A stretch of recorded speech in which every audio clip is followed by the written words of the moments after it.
Hello everyone, welcome back to the new video. आज का जो हमारा टॉपिक रहेगा वो रहेगा नंबर सिस्टम के ऊपर। इसके क्वेश्चन काफी सिंपल और शॉर्ट तरीके से करवाने की कोशिश करूंगा। अब ये जो टॉपिक है वो आपका पटवारी एग्जाम हो गए, एसएससी जीडी वगैरह, पुलिस वगैरह, जो भी जिस एग्जाम में मैथ आता होगा उसमें ये क्वेश्चन जरूर आएंगे इस टॉपिक से, है ना। तो स्टार्ट करते हैं पहले क्वेश्चन के साथ इस टॉपिक की।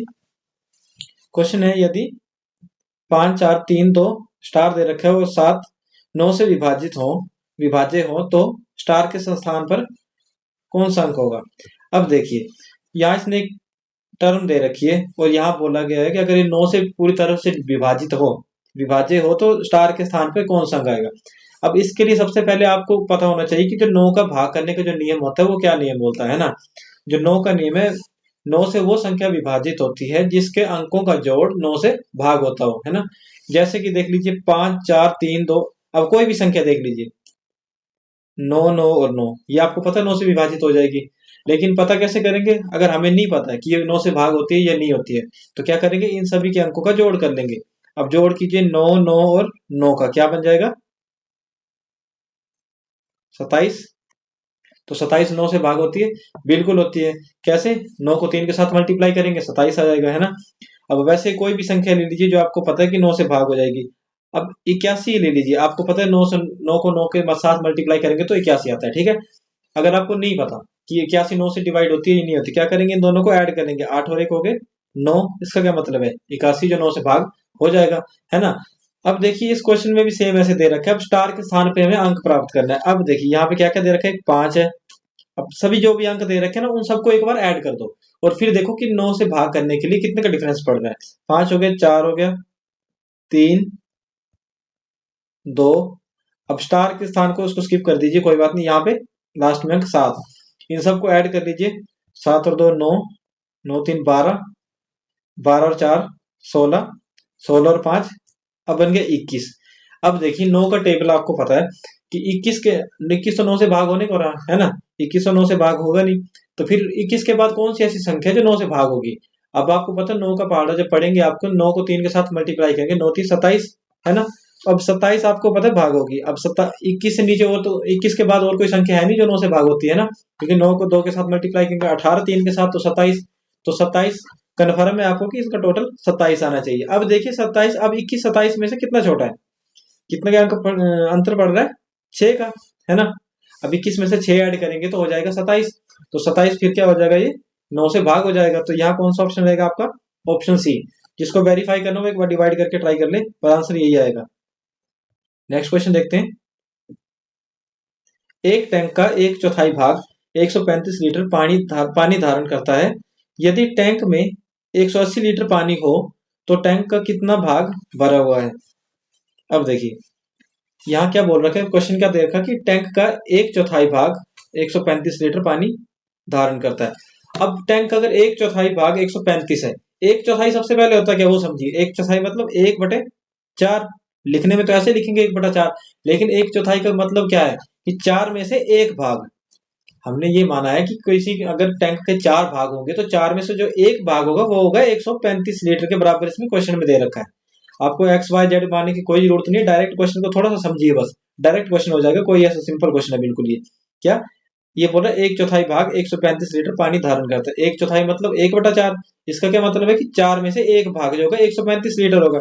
अब देखिए अगर एक की वैल्यू हम मान रहे हैं 135 दे रखी है, अगर 4 में से एक भाग 135 है ना, तो टोटल कितना होगा टैंक, वो 4 भाग होंगे ना, क्योंकि 4 में से एक भाग अगर 135 है तो इसका मतलब जो टोटल टैंक होगा वो कितना मान लिया हमने, 4 होगा इसके अकॉर्डिंग। तो अब 135 को 4 से मल्टीप्लाई कर दीजिए, 5 को 4 के साथ करेंगे 2,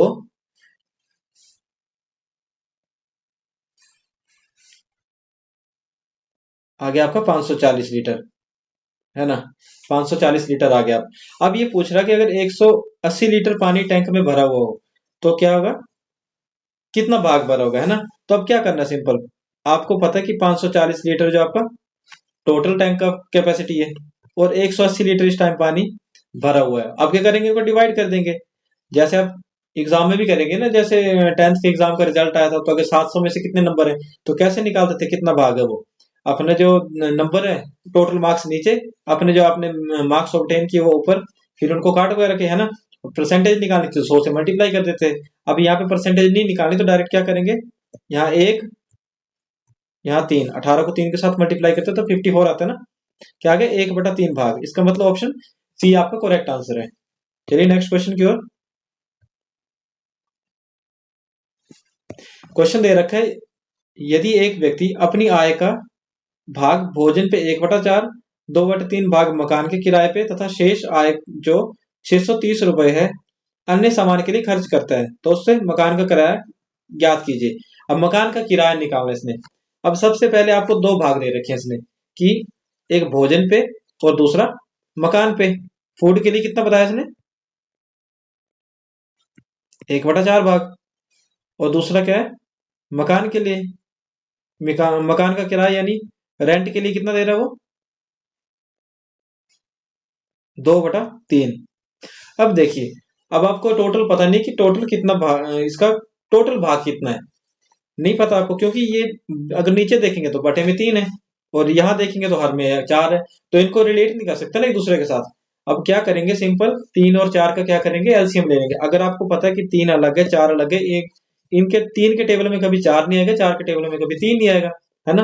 तो क्या होगा, एक दूसरे के गुणज नहीं है ना ही ये गुणनखंड है, तो फिर क्या होगा, सिंपल 4 को 3 के साथ मल्टीप्लाई कर दो, बटे में आएगा 12 करेंगे। अगर यहाँ भी 12 आ जाए यहाँ भी 12 आ जाए तो फिर क्या होगा, कैलकुलेट करने में आसानी रहेगी ना, 12 में से कितना भाग बना कितना नहीं।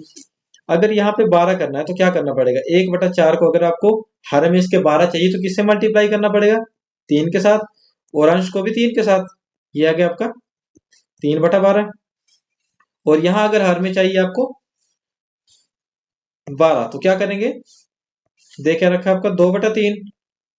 किसके साथ मल्टीप्लाई करेंगे 3 को कि 12 आएगा, 4 के साथ, 4 को 3 के साथ मल्टीप्लाई करेंगे आ गया 12। और यहाँ ऊपर भी, अब देखिए ऊपर और नीचे दोनों को सेम अंक के साथ क्यों हम मल्टीप्लाई कर रहे हैं, इसलिए कर रहे हैं क्योंकि अब देखिए, अब 3 और 12 को अगर काटेंगे, 3 एकम 3, 4 3 12, 1/4। फिर जो क्वेश्चन दे रखा था वही सेम स्टेटमेंट बन गई ना, इसलिए दे रखा कि आपके स्टेटमेंट चेंज ना हो, जो स्टेटमेंट है वही सेम रहे, इसलिए हम तीन तीन से ऊपर भी मल्टीप्लाई किया, 3 से नीचे भी मल्टीप्लाई किया। अब यहाँ पे 12 चाहिए था तो 4 से नीचे भी मल्टीप्लाई किया, 4 से ऊपर भी मल्टीप्लाई किया, 4 को 2 के साथ मल्टीप्लाई करेंगे आ गया 8/12। अब देखिए आपका जो टोटल भाग कितना बन गया, 12 बन गया। अब इसने बोला कि अन्य सामान पे खर्च करता है, जो आय का शेष बचती 630 रुपए। अब देखिए इस क्वेश्चन के अकॉर्डिंग आपके पास कितना भाग बचा शेष, 8 भाग ये है, 3 भाग ये है। जब इन दोनों को ऐड करेंगे तो कितना भाग बन गया, 11 भाग। यानी 11 भाग दे रखा है और इस 12 में से 11 भाग उसने खर्च कर दिए, शेष कितना बचा है उसके पास, एक भाग। समझ आ रहा है क्वेश्चन, 12 में से उसने 11 भाग तो खर्च कर दिए, जैसे कि हमने स्टेटमेंट बना दी आपकी डायरेक्ट, है ना। डायरेक्ट कंपेयर कर सकते हैं ना, हर में दोनों के 12 है तो। अब 12 में से उसने 11 खर्च कर दिया, अब उसके पास बचा सिर्फ एक भाग। तो एक भाग की उसकी वैल्यू कितनी दे रखी है आपकी, 630 रुपए, है ना। 630 रुपए दे रखी ना एक भाग की वैल्यू। अब अगर एक भाग की वैल्यू 630 रुपए है तो आपको कितने भाग निकालने हैं, इसने बोला उसके मकान का किराया कितना है। अब मकान का किराया कितने भाग का था, देखिए मकान का किराया कौन सा था, हमने माना था 2/3, तो क्या बन गया था वो 8/12, है ना। तो अब मकान का किराया कितना होगा, एक की वैल्यू दे रखी 630, यहाँ 8 हमने वाला मकान का किराया होगा जो हमने बनाया अभी स्टेटमेंट, है ना। तो 630 को सिंपल मल्टीप्लाई कर दीजिए 8 के साथ, आ जाएगा आपको 0, 8 3 24, रिमाइंडर 2, 48 और 2 50, यानी 5040 रुपए आपका आंसर है, यानी ऑप्शन ए आपका करेक्ट आंसर है। Move to the next question. अब देखिए यहाँ पे जो ये एरो दे रखे है ना, ये घात के बताया उसने कि 264 की घात दे रखी है 102 प्लस 264 की घात 103। इसमें पूछा गया कि इकाई का अंक क्या है। अब देखिए अगर इसको आप वैसे करने सिंपल तरीके से करने बैठे तो क्या किसी भी संख्या की 102 घात निकाल पाएंगे आप एग्जाम में, एग्जाम में क्या पूरा दिन लगा देंगे तब भी इसकी घात नहीं निकलेगी, है ना। तो क्या करेंगे, इसको सिंपल तरीके से हमें पूछा गया इकाई का अंक, तो हमें जितना काम है हमें सिर्फ उस हिसाब से ही क्वेश्चन को अटेम्प्ट करना है, ना कि पूरा क्वेश्चन सोल्व करने की जरूरत है हमें। अब देखिए 4 को सबसे पहले सिंपल देखिए, 4 की घात क्या दे रखी है यहाँ पे 102। अब 102 दो एक सम संख्या है और यहाँ पे 103 दे रखी है, तो ये एक विषम संख्या है। अब क्या करेंगे, पहले देखिए 4 की घात 1 क्या होती है, 4 की घात 1 है 4, ठीक है। 4 की घात 2, 4 को 4 के साथ मल्टीप्लाई करते हैं आ जाता है 16, और अगर 4 की घात 3 होगी तो 64। अब ऐसे कंटिन्यू करते चलेंगे ना तो आपको वैरायटी मिलती जाएगी, लेकिन आपको जो समझना था वो यहीं पे आ गया। अब यहाँ पे फिर अगर 4 की घात 4 करेंगे तो यहाँ फिर 4 के साथ मल्टीप्लाई हो जाएगा, फिर 6 आ जाएगा। अब देखिए ध्यान में आपने एक चीज देखनी है कि जब 4 की घात एक विषम संख्या थी, 4 की घात 1 थी ना, तो क्या आपका इकाई अंक क्या आ रहा है? 4 आ रहा है। वैसे 4 की घात 3 है, 3 भी एक विषम संख्या है, इकाई अंक क्या है आपका? 4 आया वहां भी। अब 4 की घात जब 2 है तो क्या आ रहा है? सम संख्या ना 4 की घात 2, तो 2 तो एक सम संख्या है, तो क्या आपका इकाई अंक क्या आ रहा है? 6 आ रहा है। अब आपको यही चीज यहाँ अप्लाई करनी है, आपको पूरे ये 264 सब कुछ भूल जाइए, सिंपल आपको याद रखना 4, और 4 की घात क्या दे रखी है यहाँ पे? 102 दे रखी है, मतलब एक सम संख्या है। अगर ये सम संख्या है तो 4 की घात अगर सम संख्या होगी तो क्या आएगा इकाई का अंक? 6 आएगा।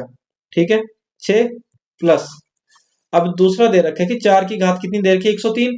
ये एक विषम संख्या है, तो विषम संख्या का इकाई अंक क्या था? जब 3 या 5 7 जो भी होगा, एक 3 के था, इकाई अंक 4 था। अगर इकाई अंक 4 होगा तो इन दोनों को ऐड करेंगे तो क्या बन जाएगा? अब बीच में प्लस का निशान लगा ना, तो इन दोनों को ऐड करेंगे तो क्या बन जाएगा? 10 बन जाएगा। सिंपल, आपको देखना है इकाई अंक, इकाई अंक आपका 0 आंसर है, यानी कि ऑप्शन ए आपका करेक्ट आंसर है। नेक्स्ट क्वेश्चन देखते हैं, कि लास्ट क्वेश्चन है आज का। यदि किन्हीं 3 क्रमागत विषम प्राकृतिक संख्याओं जो 3 से विभाजित हैं का योग 63 है, तो उनमें से बड़ी संख्या कौन सी है? अब देखिए काफी सिंपल क्वेश्चन है। अब 3 क्रमागत संख्याएं तो कोई भी हो सकती है ना, क्रमागत मतलब कंटिन्यू वो भी संख्याएं हैं, पर इसने थोड़ा सा क्वेश्चन में वैरायटी दी है, क्या? जो 3 से विभाजित हैं, जो 3 से भाग होती हैं और हो भी विषम, है ना। अब सबसे पहले देखिए आंसर, देखिए अब जरूरी नहीं कि क्वेश्चन को क्वेश्चन के साथ सोल्व करना है, कई बार आंसर के साथ जल्दी आंसर आ जाता है ना। अब देखिए पहले आंसर देखिए 36 है, 36 एक सम संख्या है, इसका मतलब ये तो ऑप्शन गलत है ना। वैसे 24 देखिए ऑप्शन बी, ये भी सम संख्या है, तो ये भी ऑप्शन गलत होगा। अब अगर आपको एक्स वाई जेड के चक्कर में नहीं पढ़ना, बिल्कुल सिंपल तरीके से करना है, तो याद रखिए कि इसने पूछा सबसे बड़ी संख्या क्या होगी। अब यह अगर मान ले, अगर 21 माना हमने, कि अगर अब दो ऑप्शन हो सकते हैं, या तो 21 या तो 27। अगर हम मान ले 21 है, 21 सबसे बड़ी संख्या है ना। अब 21 से छोटी संख्या कौन सी होगी? इसको ऐड कर लीजिए। 21 से छोटी संख्या कौन सी होगी? जो विषम भी होगी और 3 से भाग भी होगी। 3 का टेबल लिखिए, 3 6 9 12 5 3 15 6 3 18 7 3 21 8 3 24 9 3 27। अब देखिए यहाँ 27 तक लास्ट है, तो हम यहीं तक लिखेंगे, है ना, क्योंकि अब हमें 24 से 27 में से डाउट है सिर्फ, नहीं सॉरी 21 और 27 में से डाउट है। तो अब देखिए क्या करेंगे। अब यहाँ पे अगर मान ली हमने 21 है, तो 21 से पहले कौन सी ऐसी विषम संख्या है जो 3 से विभाजित होती है? 15, है ना। और उससे पहले कौन सी होगी फिर? 9। यानी 21 और 15 और 9 को ऐड करेंगे तो क्या बनेगा? 21 9 30, और 30 और 15 बन जाएगा 45, जो तो बिल्कुल गलत है, क्योंकि हमने क्या बताया, इसका जोड़ बनना चाहिए 63। तो अब कैसे बनेगा? अब नेक्स्ट है आपका 27, ये तो आपका डेफिनेटली ठीक होगा, लेकिन एक बार ट्राई करना तो ट्राई भी कर लीजिए। 27 को ऐड करेंगे, इससे छोटी विषम संख्या 21 आ जाएगी आपकी, जो 3 से विभाजित होगी, उससे नीचे आ जाएगी आपकी 15। जब इनको ऐड करेंगे, 7 1 8 और 5 13, 2 2 4 1 5 6, ये 63, ये आपका करेक्ट आंसर है। अब देखिए अगर आपको इतना भी सोल्व नहीं करना था, तो थोड़ा सा ध्यान दीजिए एक बार, कि यहाँ पे आपको 21 दे रखी है ना, तो 21 का 3 गुना कितना होता है? आपको पता है 21 का 3 गुना 63 होता है। अब इतना तो लगभग मैक्सिमम सबको पता होगा ना। 21 को 3 के साथ मल्टीप्लाई करेंगे तो, जिसको नहीं पता, एक को मल्टीप्लाई करो 3, 2 को मल्टीप्लाई करो 6, 3 के साथ 63 आ गई। इसका मतलब है कि 21 को अगर 3 से मल्टीप्लाई करेंगे तो आपकी आएगी 63, लेकिन ये तो सबसे बड़ी संख्या है। अगर 21 को 3 बार जोड़ने पे आपका 63 आ रहा है, तो इसका मतलब आपको जो ये सबसे बड़ी संख्या दे रखी, इसने बड़ी संख्या पूछी है ना। अगर 21 सबसे बड़ी संख्या होगी तो इससे जो छोटी संख्या होगी उसका जोड़ तो 63 से कम ही आएगा ना, है ना। तो इसका क्या मतलब? ऑप्शन सीधा सी डायरेक्ट आंसर आ जाएगा आपका। नेक्स्ट क्वेश्चन देखते हैं। अच्छा, ये आज का लास्ट क्वेश्चन था। आई होप आपको वीडियो पसंद आई होगी। अगर वीडियो पसंद आई तो लाइक कर दीजिए, चैनल को सब्सक्राइब कर दें, और वीडियो को ज्यादा से ज्यादा शेयर करें, ताकि मैं आपके लिए ऐसी वीडियो लाता रहूं। मिलते हैं नेक्स्ट वीडियो में, तब तक के लिए गुड बाय।